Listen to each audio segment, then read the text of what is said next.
ভারতীয় চলচ্চিত্রের এক স্বনামধন্য অভিনেতা দিলীপ কুমার। হিন্দি সিনেমায় তার অবদান এক কথায় বলে শেষ করা যাবে না।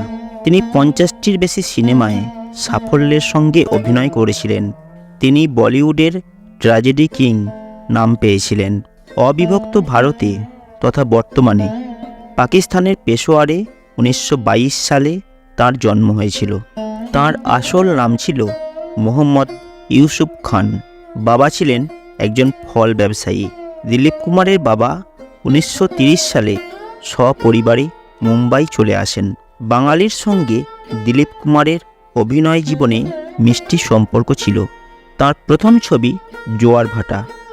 এই ছবি পরিচালনা করেছিলেন বাঙালি পরিচালক অমিয় চক্রবর্তী। রবীন্দ্রনাথ ঠাকুরের নৌকাডুবি উপন্যাস অবলম্বনে তৈরি মিলন সিনেমায় তিনি অভিনয় করেছিলেন। এই ছবিটিও পরিচালনা করেছিলেন একজন বাঙালি, নাম নিতিন বসু।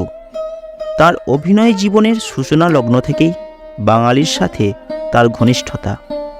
বাংলা ভাষাকে তিনি খুবই ভালোবাসতেন।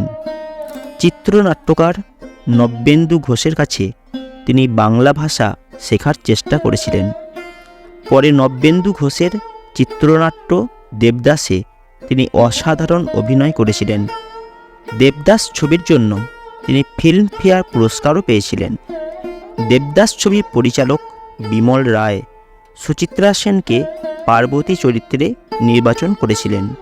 দেবদাস সিনেমার শুটিংয়ের সময়ে দিলীপ কুমার এবং সুচিত্রা সেনের মধ্যে মধুর সম্পর্ক তৈরি হয়েছিল।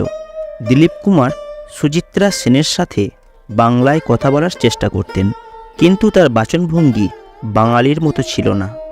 তাই সুচিত্রা সেন তাকে নিয়ে রসিকতা করতেন, আবার তার ভুলগুলি সুচিত্রা সেন শুধরে দিতেন। সুচিত্রা সেন ছাড়াও উত্তম কুমারের সাথে তার মধুর সম্পর্ক তৈরি হয়েছিল। উত্তম কুমার তাকে ইউসুফদা বলে রাখতেন। দিলীপ কুমার উত্তম কুমারকে সেরা অভিনেতা বলে মনে করতেন। আবার উত্তম কুমার বলেছিলেন, মুঘল ই আজম সিনেমায় দিলীপ কুমার যে অভিনয় করেছিলেন তা অনবদ্য। জরাসন্ধের কাহিনী নিয়ে তৈরি হয়েছিল পারি নামে বাংলা সিনেমা। দিলীপ কুমার এই পারি ছবিতে অভিনয় করেছিলেন।